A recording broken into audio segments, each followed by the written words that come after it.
Hari ini Tuhan masih memberi kesempatan kepada kami untuk pulang, datang ke rumah Tuhan, beribadah memuji nama Tuhan. Dan sebentar lagi kami akan bersama-sama merenungkan kebenaran firman-Mu. Biarlah Tuhan sendiri berbicara kepada kami, dan Tuhan bentuk kami sesuai kehendak Tuhan, supaya hidup kami dan kami dapat menjadi alat yang dipakai Tuhan untuk kemuliaan nama Tuhan. Di dalam nama Tuhan Yesus kami berdoa. Amin.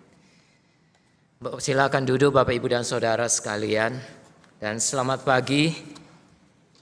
Kita bersyukur kasih Tuhan dan kemurahan Tuhan sehingga pada pagi hari ini kita dapat kembali beribadah kepada Tuhan. Dan pada pagi hari ini kita akan bersama-sama merenungkan satu tema tentang Tuhan meredakan badai. Saya percaya dalam kehidupan setiap kita pasti menghadapi berbagai pergumulan tantangan. Ada yang mudah, ada yang sulit kita lewati. Tetapi biarlah melalui firman Tuhan pada pagi hari ini menolong kita bagaimana menghadapi dan mengatasi setiap tantangan kesulitan yang kita alami dalam hidup.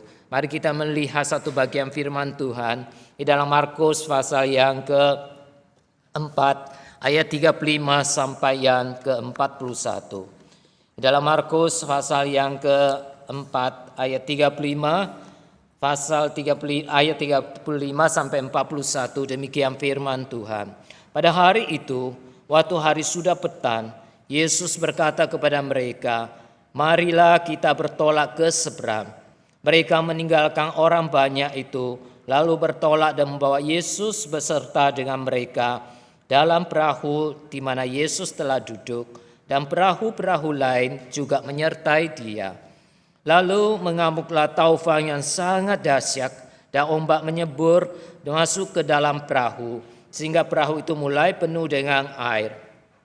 Pada waktu itu Yesus sedang tidur di buritan di sebuah tilam. Maka murid-muridnya membangunkan Dia dan berkata kepadanya, "Guru, engkau tidak peduli kalau kita binasa." Ia pun bangun, menghardi angin itu, dan berkata kepada danau itu, "Diam, tenanglah." Lalu angin itu reda dan danau itu menjadi teduh sekali. Lalu ia berkata kepada mereka, "Mengapa kamu begitu takut? Mengapa kamu tidak percaya?" Mereka menjadi sangat takut dan berkata seorang kepada yang lain, "Siapa gerangan orang ini sehingga angin dan danau pun taat kepadanya?" Bapak, Ibu, dan Saudara yang terkasih dalam Tuhan, Yesus Kristus Tuhan yang kita percaya, Allah yang berkuasa atas alam semesta dan atas hidup kita. Dia berkuasa karena Dialah menciptakan alam semesta ini, dan Dialah menciptakan kita sehingga alam semesta dengan segala makhluk yang ada di dalam dunia ini, di alam semesta ini dan juga termasuk diri kita adalah milik Tuhan. Oleh sebab itu Tuhan berdaulat atas kehidupan kita. Dia pencipta kita yang berkuasa di dalam hidup kita. Di alam semesta Ia memegang kontrol dan mempunyai maksud dan rencana yang indah dalam hidup kita.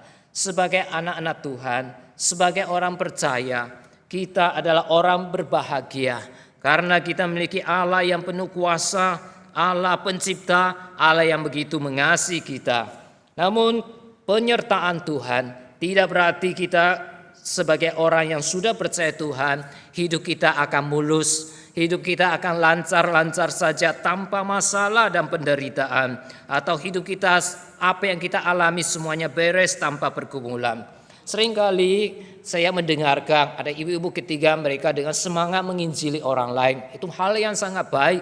Karena ada orang yang merindukan orang-orang yang belum percaya, orang-orang yang berada di luar Kristus, mereka bisa percaya kepada Tuhan. Ketika saya melayani suatu gereja, saya melihat ketika saya besuk dengan ibu-ibu, mereka juga begitu semangat menginjili orang lain. Dan seringkali mereka berkata demikian kepada orang yang mereka injili. Mereka berkata, percaya Yesus itu sungguh baik. Dan karena Tuhan Yesus itu sangat mengasihi kita, orang-orang berdosa, Ia mati untuk kita dan mengampuni segala dosa kita. Saudara, saya setuju dengan apa yang dia katakan, bahwa Yesus itu orang Allah yang sungguh baik. Dia mengasihi kita, Dia mati untuk kita, Dia mengampuni segala dosa kita. Tetapi yang saya tidak setuju ketika dia berkata demikian lagi kepada orang yang belum percaya. Kalau saudara percaya kepada Yesus, maka hidup saudara akan senang. Segala masalah akan dibereskan dan hidup akan lebih baik. Sungguhkah demikian? Hidup akan lebih lancar dan hidup akan lebih baik.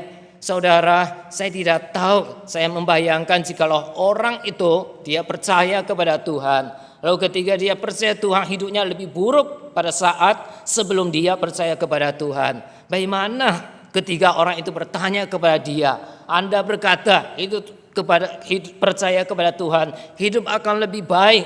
Lalu bagaimana jawaban kita kepada mereka? Itu tidak diajarkan oleh firman Tuhan. Firman Tuhan berkata Tuhan mengasihi kita. Iya benar.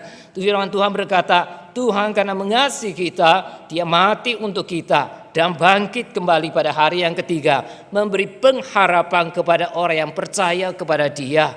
Dan setiap orang yang percaya kepada Yesus Kristus akan memiliki hidup yang kekal, akan memiliki hidup yang berkelimpahan di dalam Tuhan. Tapi firman Tuhan tidak pernah berkata bahwa orang yang percaya Tuhan mereka akan bebas dari kesulitan. Firman Tuhan tidak berkata kepada kita ketika kita percaya Tuhan, hidup kita tanpa pergumulan, hidup kita tanpa masalah. Ketika ada masalah semuanya akan beres dan diselesaikan. Saudara yang dikasihi Tuhan, ada seorang yang bernama Jerry Sigsworth. Suatu hari dalam perjalanannya pulang, dia seorang percaya, seorang yang sungguh-sungguh mengasihi Tuhan.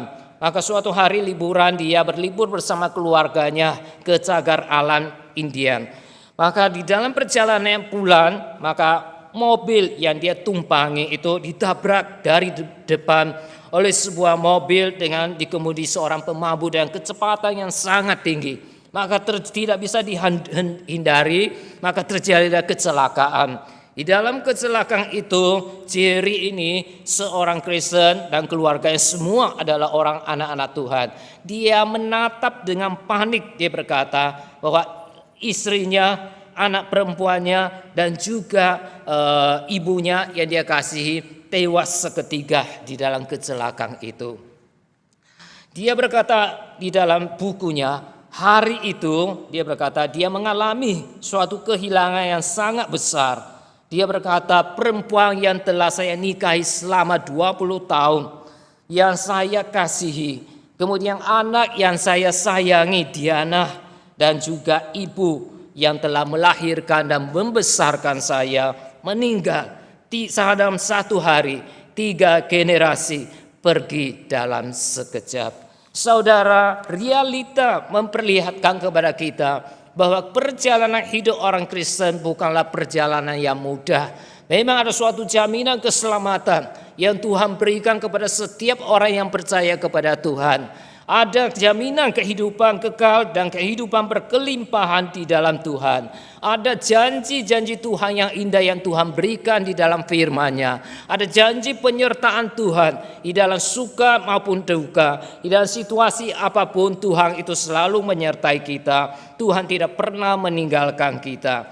Tetapi firman Tuhan tidak pernah berjanji langit selalu biru. Bukankah itu yang lagu yang kita sering nyanyikan? Tetapi Tuhan berjanji memberi kekuatan dan kasih karunia yang cukup untuk menghadapi setiap pergumulan, setiap tantangan yang kita alami di dalam kehidupan ini. Demikian juga dengan murid-murid Yesus. Mereka adalah orang yang hidup seringkali bersama dengan Tuhan. Mereka mendengarkan banyak pengajaran firman Tuhan yang Tuhan ajarkan kepada mereka. Demikian juga mereka melihat mujizat-mujizat yang dilakukan Tuhan secara luar biasa. Tetapi dalam kehidupan mereka, di saat mereka mengikut Tuhan, mereka juga menghadapi bahaya dan pergumulan. Seperti apa yang kita baca di dalam Markus pasal yang keempat ayat 35 sampai 41 tadi. Di sana dikatakan pada hari itu, waktu hari sudah petang, Yesus berkata kepada mereka, mari kita bertolak ke seberang. Bapak Ibu dan Saudara yang dikasihi Tuhan, pada hari itu artinya apa? Pada hari di mana Yesus mengajarkan kebenaran firman Tuhan kepada orang banyak.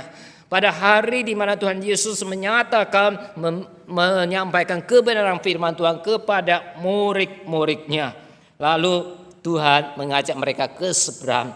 Di sanalah iman mereka diuji oleh Tuhan. Karena dalam perjalanan itu dikatakan sekonyong-konyong, dikatakan secara mendadak taufan atau badai mengamuk dan ombak bergelora sehingga perahu mereka penuh dengan air.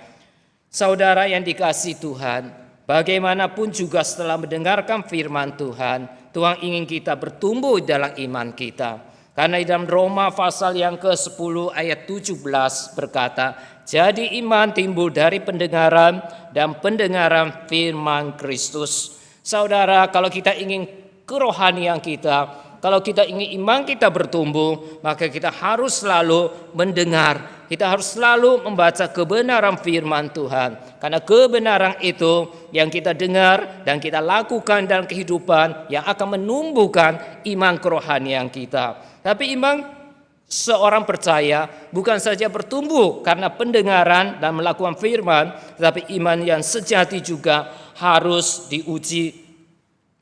Iman yang sejati juga harus diuji untuk membuktikan keasliannya. Sekedar mempelajari firman Tuhan, sekedar mengulangi saja tidaklah cukup. Kita harus mampu menerapkan kebenaran firman Tuhan di dalam kehidupan kita dengan hati yang terus percaya kepada Tuhan. Oleh sebab itu Tuhan seringkali mengizinkan pencobaan datang di dalam hidup kita. Apakah Yesus tahu bahwa badai akan datang ketika mereka menyeberang ke seberang? Tentu Yesus tahu. Dia Allah yang Maha Tahu. Maka dia tahu apa yang akan terjadi ketika mereka menyeberang ke seberang. Namun saudara yang dikasihi Tuhan, badai adalah bagian dari rencana pelajaran hari itu. Badai tersebut akan membantu para murid memahami pelajaran yang penting yang akan mereka pelajari pada hari itu juga. Melalui peristiwa ini, Yesus ingin mengajar kepada murid-muridnya dan kepada kita bahwa Dia adalah Allah yang dapat diandalkan ketika kita menghadapi badai kehidupan, karena Dia adalah Tuhan yang dapat dipercayai. Banyak orang berpikir bahwa badai dalam hidup ini hanya muncul ketika mereka tidak taat kepada Tuhan. Seperti kita lihat di dalam Perjanjian Lama, ketika orang Israel mereka tidak taat kepada Tuhan, Tuhan menyerahkan mereka di tangan musuh dari bangsa Israel, supaya melalui penderitaan, penganiayaan, penindasan yang mereka alami, membuat mereka ingat kepada Tuhan, membuat mereka kembali kepada Tuhan, membuat mereka dekat kepada Tuhan. Tapi seperti juga halnya Yunus, pada waktu Tuhan mengutus Yunus pergi ke Niniwe untuk menyampaikan berita Injil, suatu berita peringatan untuk orang-orang Niniwe yang berbuat dosa begitu besar. Tetapi karena Yunus tidak taat, di dalam ketidaktaatan Yunus terjebak di dalam badai. Dia juga menumpangi sebuah kapal yang menghadapi badai dan gelombang yang sangat besar. Tetapi sangat berbeda dengan murid Yesus yang tercatat di dalam Markus pasal yang keempat ini. Justru para murid Yesus menghadapi badai dan ombak karena ketaatan mereka kepada Tuhan. Karena yang menyuruh mereka menyeberang ke seberang adalah Tuhan Yesus sendiri. Sehingga Yesus berkata, marilah kita bertolak ke seberang. Mereka mulai mengikuti perintah Tuhan, lalu di tengah perjalanan itulah badai mengamuk. Di dalam perjalanan itulah mereka menghadapi badai. Saudara yang dikasihi Tuhan, jadi kita melihat orang Kristen yang taat pun kepada Tuhan seringkali juga akan mengalami kesulitan, tantangan dan pergumulan di dalam hidup ini. Ada seorang yang bernama Juan Meillet. Ya, Juan Meillet ini adalah dia adalah orang Taiwan dan ayahnya adalah seorang pendeta. Tetapi yang menyedihkan pada waktu kecil dia menderita radang otak. Kemudian itu sangat mempengaruhi, ya, syaraf-syarafnya itu sangat mempengaruhi akan gerakan-gerakan tangannya dan juga tampilan wajahnya, sehingga dia tidak bisa mengekspresi wajah yang normal seperti orang lain. Ketika menderita seperti itu, maka Sebagai keluarga Kristen, ayah yang juga adalah seorang pendeta, mereka juga datang mencari pertolongan Tuhan. Mereka juga berdoa kepada Tuhan. Tetapi sepertinya Tuhan diam saja. Sepertinya Tuhan tidak menjawab doa mereka. Sehingga mereka begitu menderita, khususnya orang tua begitu menderita, begitu sedih. Terus berdoa supaya Tuhan berbelas kasihan dan menyembuhkan akan sakit penyakit yang derita anak mereka. Tetapi di tengah-tengah pergumulan, di tengah-tengah keluarganya, ayahnya berdoa kepada Tuhan, Tuhan berbicara di dalam hatinya. Tuhan beritahu kepada dia yang adalah kasih karunia, anugerahku cukup bagimu. Itu yang dia dengarkan di tengah-tengah pergumulannya. Maka dia bertaat, dia percaya Tuhan mempunyai rencana yang indah dalam perkembangan pertumbuhan dari famili yang ini, di mana mereka melihat Tuhan sungguh campur tangan Tuhan. Meskipun dia tidak bisa menunjukkan ekspresi wajah yang wajar seperti orang lain dan juga tangan-tangannya, tetapi mereka melihat Tuhan bagaimana memimpin kehidupan anak mereka. Dengan bantuan pertolongan Tuhan, melalui bantuan gereja dan juga keluarganya yang terus mendukung dia, hanya dia berhasil menyelesaikan studinya sampai dia berhasil menyelesaikan studinya di Los Angeles dengan memperoleh gelar profesor di bagian seni rupa. Dikatakan Juan ketika dia menggambar, melukis sebuah lukisan, itu dihargai sebuah gambar dengan harga 200.000 uang Taiwan. Ya, harga yang begitu mahal. Kemudian setelah melewati semua ini, ayahnya berkata demikian, bahwa pada saat ketika anaknya menderita penyakit ini, dia merasakan suatu beban yang berat. Dia tidak mengerti, mungkin seperti kita ketika kita menghadapi kesusahan di dalam hidup, kita bertanya-tanya, tentunya kita juga datang berdoa kepada Tuhan karena kita percaya Dia Allah yang mengasihi kita. Kita percaya Dia Allah yang maha kuasa dan sanggup menolong kita. Tetapi ketika kita berdoa dikatakan seakan-akan Tuhan diam saja. Seakan-akan Tuhan tidak melakukan apa-apa saja. Ketika di tengah-tengah pergumulan dia mencari jawaban, tetapi dia tidak menemukan jawaban saat itu. Tapi sesudah melewati semua ini, dia menemukan suatu jawaban yang indah, bahwa kasih Tuhan adalah tetap tidak berubah. Kuasa Tuhan juga tetap tidak berubah, menopang kehidupan mereka. Sehingga dia berkata, dulu adalah sebuah beban, tapi melewati semua ini, dia berkata, Tuhan memakai anak kami seperti ini untuk menghidupi kami sekeluarga. Sebuah lukisan dengan harga yang mahal cukup menghidupi mereka sekeluarga. Seorang anak yang kelihatan tidak normal, tapi ketika Tuhan bekerja, maka kita melihat ketika campur tangan Tuhan, maka menjadi sesuatu yang indah di dalam kehidupan kita. Demikian juga Jerry Sichter, meskipun di tengah-tengah pergumulan yang dialami, dalam satu hari kehilangan begitu banyak anggota keluarga yang dia kasihi. Ketika kita menghadapi persoalan, ya peristiwa seperti itu, gak tahu bagaimana tanggapan reaksi kita kepada Tuhan dan keadaan kita. Namun dia bangkit kembali. Di dalam bukunya dia berkata, semenjak tahun-tahun itu memang hidupnya penuh dengan pergumulan. Tapi Jerry berkata, dia tidak merasa sendirian. Dia berkata, duka cita yang saya rasakan pahit sekaligus manis. Jiwa saya masih berduka, dia berkata. Namun saya bangun setiap pagi dengan sukacita. Allah menumbuhkan jiwa saya, membuatnya lebih besar dan mengisinya dengan dirinya sendiri. Hidup saya sedang diubahkan. Meskipun saya mengalami kesakitan, saya percaya bahwa hasilnya pasti akan indah. Ini yang dialami oleh orang-orang yang percaya kepada Tuhan. Seorang juga pendeta bernama John Claypool. Dia mempunyai seorang anak berusia 10 tahun yang bernama Laura. Laura itu mendapat sakit yang sangat parah, yaitu leukemia, kanker darah.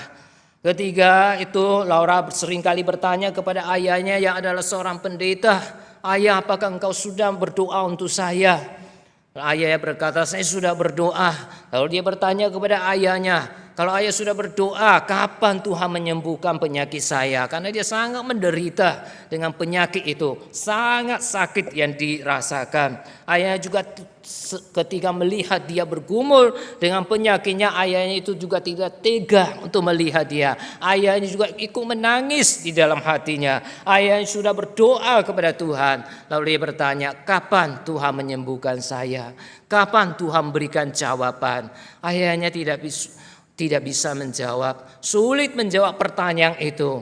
Ayahnya hanya berkata, "Kamu sendiri menyaksikan setiap hari ayah bergumul dan berdoa untuk kamu. Kapan Tuhan menjawab?" Ayah juga tidak tahu. Saudara yang dikasihi Tuhan, demikian juga di dalam Alkitab kita melihat Ayub. Tuhan tidak pernah berkata kepada Ayub, "Saya akan menguji engkau harus siap-siap dengan baik ya menghadapi ujian." Tuhan tidak memberitahu kepada Ayub. Bahkan di tengah-tengah pergumulan yang dialami Ayub, Tuhan seakan-akan diam. Sehingga Ayub terus di dalam kitab Ayub bertanya-tanya kepada Tuhan, mengapa hal itu terjadi? Memang awalnya Ayub berkata, "Tuhan yang memberi, Tuhan yang mengambil, terpujilah nama Tuhan." Segala harta kepunyaannya dalam satu hari dia kehilangan semuanya. Anak-anak yang dia kasih 10 orang dalam satu hari diambil kembali oleh Tuhan. Yang tinggal tidak ada lagi kecuali dirinya sendiri dan istrinya dalam kepapaan, di dalam kemiskinan, semua tidak ada. Tetapi saudara yang dikasihi Tuhan, Ayub tidak tahu mengapa hal itu terjadi. Karena bagi Ayub dia adalah orang yang percaya kepada Tuhan. Bagi Ayub dia adalah orang yang saleh dan dia sangat takut untuk berbuat dosa. Dikatakan oleh firman Tuhan, ketika anak-anaknya melakukan pesta saja, Ayub harus setiap hari ketika selesai pesta berdoa minta pengampunan untuk anak-anaknya. Dari satu hal ini memperlihatkan kepada kita betapa salehnya Ayub. Orang yang begitu setia kepada Tuhan, orang yang begitu saleh dan takut akan Tuhan, tetapi dalam kehidupannya juga mengalami suatu pergumulan, kesulitan yang besar, yang saat itu Ayub tidak mengerti dan Ayub tidak menemukan jawabannya. Tapi sesudah melewati semuanya, barulah Ayub mengerti.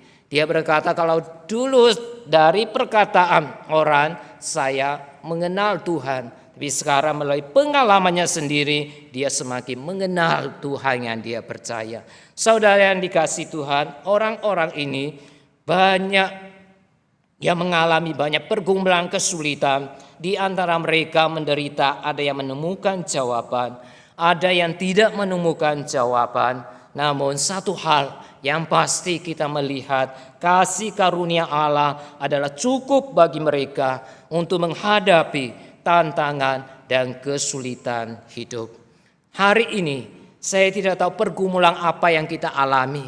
Karena pergumulan yang kita alami, kesulitan yang kita alami dan penderitaan di dalam hidup ini tidak sama. Setiap orang memiliki pergumulan sendiri. Tapi satu hal yang pasti, saudara yang dikasihi Tuhan, Tuhan tidak pernah melupakan kita.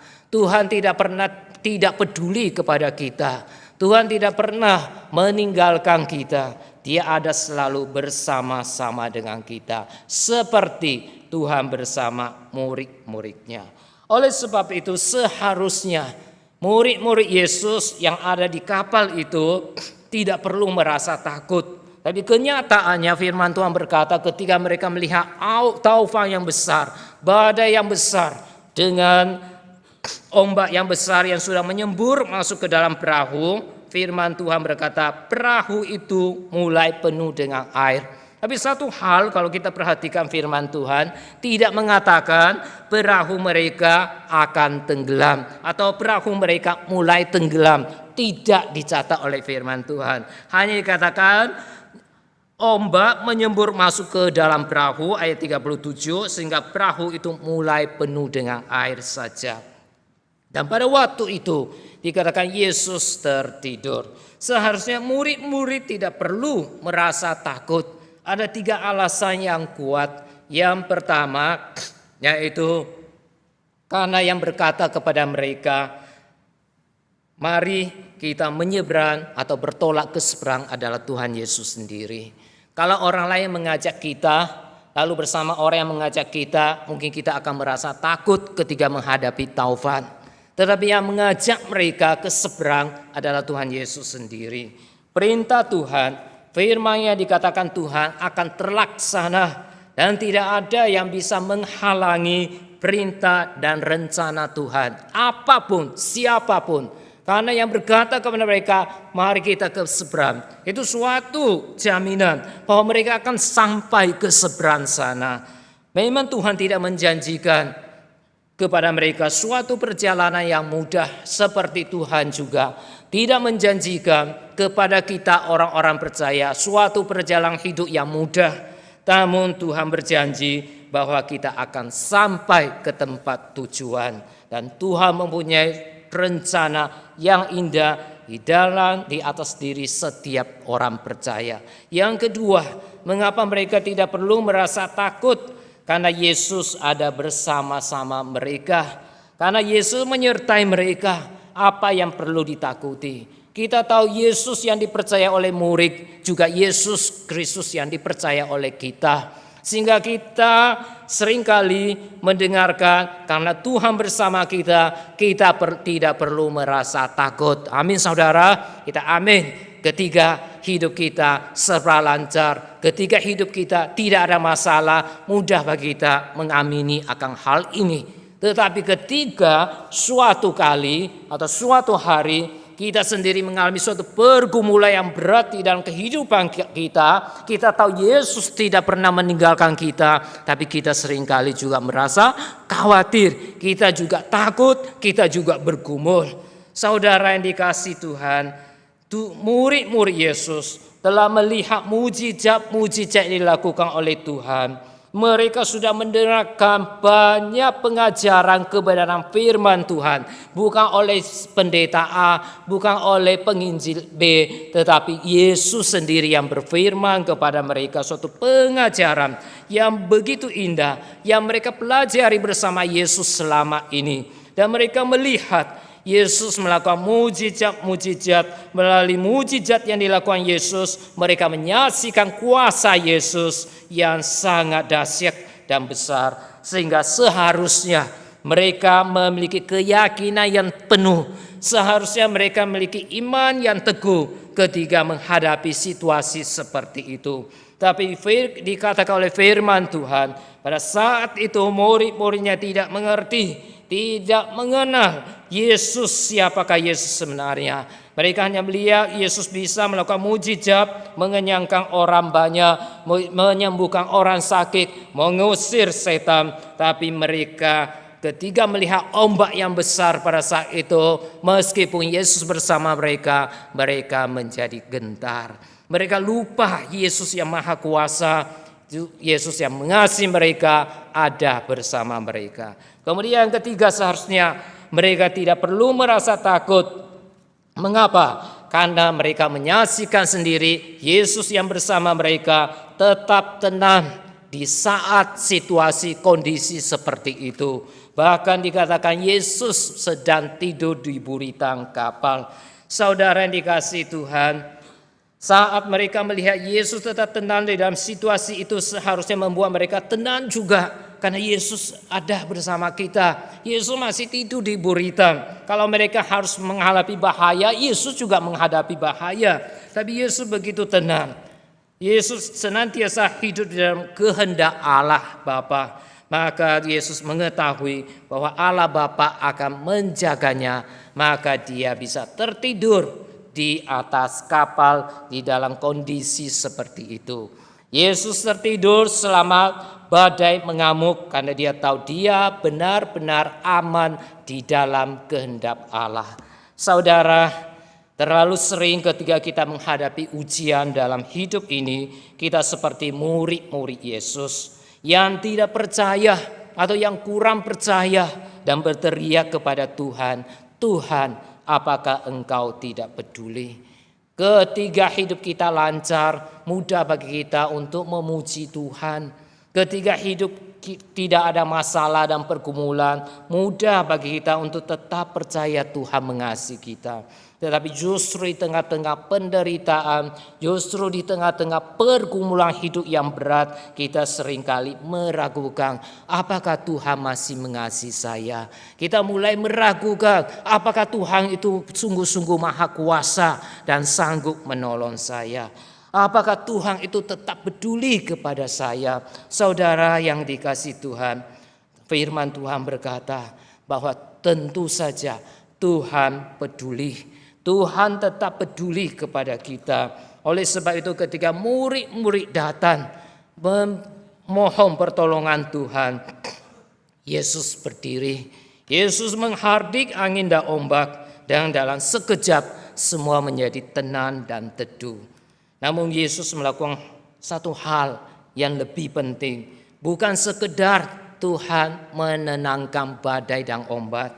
Tuhan Yesus melakukan lebih dari sekedar meredakan badai. Karena ada satu bahaya yang terbesar. Bahaya yang besar bagi Yesus bukan badai dan ombak, tetapi hati murid-murid Yesus yang tidak percaya. Masalah kita yang terbesar, saudara, seringkali ada di dalam diri kita, bukan di sekitar kita. Meskipun di sekitar kita terjadi bahaya, tetapi seringkali bahaya yang terbesar adalah dalam diri kita. Iman kita yang tidak teguh, iman kita yang kurang percaya kepada Tuhan. Tuhan melihat dengan jelas masalah ini di dalam diri murid-muridnya. Oleh sebab itu Tuhan Yesus menegur dan menyebut mereka sebagai orang yang percaya. Ayat 40 Tuhan Yesus berkata, lalu ia berkata kepada mereka, mengapa kamu takut? Mengapa kamu tidak percaya? Murid-murid Yesus telah mendengar kebenaran firman Tuhan yang diajarkan oleh Yesus sekian waktu, sekian tahun. Dan telah melihat mujizat yang dilakukan oleh Tuhan. Tapi dikatakan mereka saat itu tetap tidak percaya. Ketidakpercayaan mereka itulah yang membuat mereka merasa takut. Dan ketakutan mereka membuat mereka bertanya-tanya apakah Yesus benar-benar peduli pada mereka. Oleh sebab itu saudara, waspada terhadap hati yang tidak percaya. Inilah pelajaran berharga yang Tuhan ajarkan kepada murid-muridnya di danau Galilea. Para murid sudah mengetahui Tuhan memiliki kuasa untuk mengampuni dosa. Mereka juga tahu bahwa Tuhan Yesus memiliki kuasa untuk mengusir setan. Mereka tahu juga Tuhan punya kuasa untuk menyembuhkan orang sakit. Mereka tidak pernah membayangkan Tuhan Yesus bisa mengontrol, Tuhan Yesus sanggup mengendalikan badai dan ombak. Hari itu mereka melihat dengan perkataan Tuhan, Tuhan menenangkan badai dan ombak.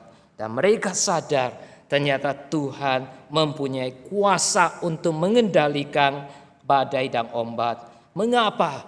Karena Dia adalah Tuhan yang berkuasa atas segala ciptaan dan Tuhan yang berkuasa di alam semesta. Sebab itu mereka tidak perlu takut karena Tuhan tetap memegang kendali atas setiap keadaan dan Tuhan mengontrol segala sesuatu.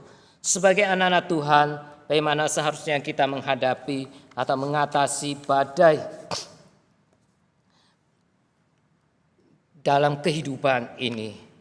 Hidup adalah suatu perjalanan yang panjang. Perjalanan yang panjang juga dipenuhi dengan berbagai tantangan dan pergumulan.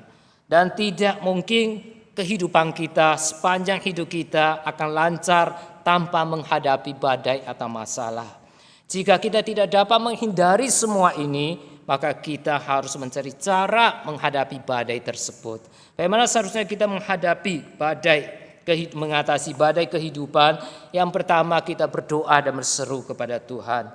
Ketika kita menghadapi badai dalam hidup ini, kita harus datang kepada Tuhan sesegera mungkin untuk memeriksa diri kita. Jika badai yang pergumulan yang kita alami karena kesalahan kita, maka kita harus mengakui dosa dan memohon pengampunan dari Tuhan.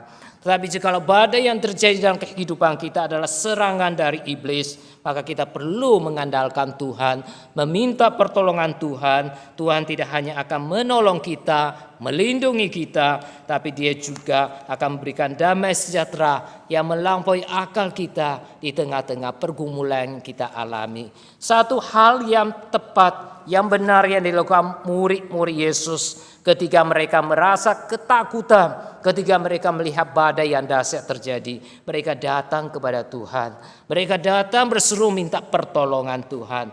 Mari kita juga datang berdoa kepada Tuhan. Yang kedua, bagaimana kita mengatasi badai kehidupan ini? Bagaimana kita menghadapi pergumulan, kesulitan yang kita alami dalam hidup? Kita harus tetap percaya dan taat kepada Tuhan. Beriman kepada Tuhan adalah cara untuk mengatasi badai kehidupan. Masalah atau musibah yang tak terduga seringkali membuat kita panik, membuat kita tidak berdaya. Maka inilah saatnya kita melatih iman kita melalui doa dan dengan hati yang bersandar kepada Tuhan. Tetap percaya kepadanya. Seburuk apapun keadaannya, selama kita mengandalkan Tuhan dengan iman yang tetap percaya, maka Tuhan akan mengubah kesulitan menjadi kemenangan. Tuhan akan mengubah bahaya menjadi keselamatan bagi kita. Oleh sebab itu betapa pentingnya iman di dalam menghadapi bahaya, tantangan, dan kesulitan hidup. Iman memungkinkan kita untuk tidak melihat keadaan kita, tetapi iman akan membuat kita melihat kepada Tuhan yang kita percaya. Sering kita menjadi khawatir, sering kita menjadi takut. Mengapa? Karena kita terus memfokuskan perhatian kita pada masalah kita. Kita lupa memfokuskan, mengarahkan pandangan kita kepada Tuhan. Karena Tuhan lebih besar dari masalah yang kita alami di dalam hidup ini. Dan yang terakhir saudara, bagaimana kita mengatasi badai kehidupan, pergumulan yang kita alami dalam hidup ini, yaitu kita harus mengucap syukur dan memuji Tuhan.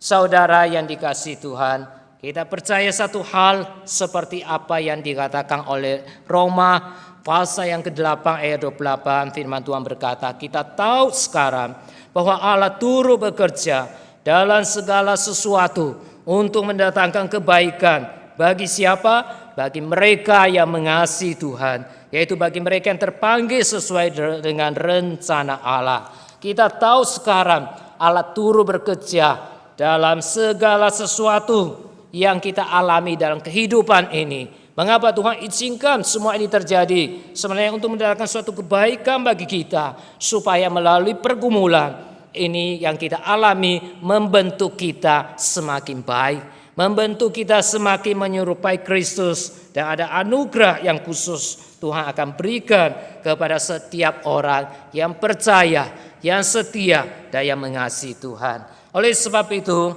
kita perlu di tengah-tengah pergumulan mengucap syukur dan memuji Tuhan. Ketika kita mendengar, bersyukur dan memuji Tuhan di tengah-tengah pergumulan, mungkin tampak tidak normal, mungkin tidak masuk akal. Tetapi inilah adalah ekspresi spiritual tertinggi dari seorang percaya. Ayo di tengah-tengah pergumulan, dia masih memuji Tuhan. Dia berkata, Tuhan yang memberi, Tuhan yang mengambil, terpujilah nama Tuhan. Berdoa dalam badai hanya meminta pertolongan Tuhan. Namun ketika kita mengucap syukur di tengah-tengah pergumulan kita, menunjukkan suatu hati yang percaya, kepercayaan dan ketaatan kita kepada Tuhan. Tidak hanya percaya bahwa Ia dapat menolong kita mengatasi kesulitan dan bahaya, tapi kita juga percaya bahwa segala sesuatu yang terjadi di dalam hidup kita ada maksud dan rencana Allah yang indah. Dan satu hal yang pasti, kasih karunia Tuhan adalah cukup bagi kita. Dan kasih karunia Tuhan, anugerah Tuhan selalu jauh lebih besar dari kesulitan kita. Oleh sebab itu, apa yang tidak dapat kita hadapi di dalam dunia ini, kalau kasih karunia Tuhan kuasa Tuhan dan Tuhan sendiri lebih besar dari setiap kesulitan dan pergumulan kita alami dalam hidup ini. Dia adalah Allah yang maha kuasa. Dia berkuasa atas hidup kita. Dia juga berkuasa atas segala sesuatu. Allah yang maha kuasa, Dia adalah Allah yang mengasihi kita. Terbukti melalui kedatangan Kristus yang mati bagi kita di kayu salib untuk menyatakan kasih Allah yang besar. Kalau Tuhan berikan yang terbaik, yang paling Dia kasihi anaknya, apakah yang tidak dapat diberikan oleh Tuhan lagi kepada setiap kita? Biarlah Tuhan menolong setiap kita, saudara, di tengah-tengah tantangan pergumulan yang kita alami dan kehidupan ini. Mari kita tetap berdoa kepada Tuhan. Mari kita tetap percaya dan taat kepada Tuhan. Dan mari kita bersyukur kepada Tuhan. Karena rencana dan juga kasih Tuhan, rencana Tuhan adalah indah. Di dalam hidup kita, di dalam hidup setiap orang yang percaya kepadanya. Tuhan terus menyertai kita dan Tuhan akan terus memimpin hidup kita. Mari kita berdoa. Allah Bapa kami yang di surga, kami sungguh bersyukur jikalau pada pagi hari ini Tuhan tetap bersabda kepada setiap kami, bahwa Engkau Allah yang tidak berubah, Engkau kasih-Mu tidak berubah, kuasa-Mu tidak berubah, dan Engkau Allah yang selalu menyertai kami. Apapun yang Tuhan izinkan terjadi dalam kehidupan ini, Tuhan mempunyai maksud dan rencana yang indah. Berikan kami hati tetap percaya dan taat akan pimpinan dan kehendak Tuhan dalam hidup kami. Di tengah-tengah pergumulan, biarlah kami tetap percaya dan berdoa kepada Tuhan dan juga mau mengucap syukur kepada Tuhan. Karena Engkau Allah yang baik, Allah yang mengasihi kami, Allah yang sanggup menolong setiap kami. Perbaharui iman kerohanian kami, kuatkan dan Tuhan tolong kami supaya kami dapat menjadi alat yang dipakai oleh Tuhan untuk kemuliaan nama Tuhan. Di dalam nama Tuhan Yesus kami berdoa. Amin. Bapak, Ibu, dan Saudara yang dikasihi Tuhan, mari kita bangkit berdiri bersama orang percaya. Kita mengikrarkan iman kita dengan mengikrarkan pengakuan iman rasuli. Aku percaya kepada Allah, Bapa yang Maha Kuasa, Khalik langit dan bumi, dan kepada Yesus Kristus, anaknya yang tunggal Tuhan kita, yang dikandung dari Roh Kudus, lahir dari anak darah Maria, yang menderita sengsara di bawah pemerintahan Pontius Pilatus, disalibkan, mati dan dikuburkan, turun ke dalam kerajaan maut, pada hari yang ketiga bangkit pula dari antara orang mati, naik ke surga, duduk di sebelah kanan Allah, Bapa yang Maha Kuasa, dan dari sana Ia akan datang untuk menghakimi orang yang hidup dan yang mati. Aku percaya kepada Roh Kudus, gereja yang kudus dan am, persekutuan orang kudus, pengampunan dosa, kebangkitan tubuh, dan hidup yang kekal. Amin. Silakan duduk.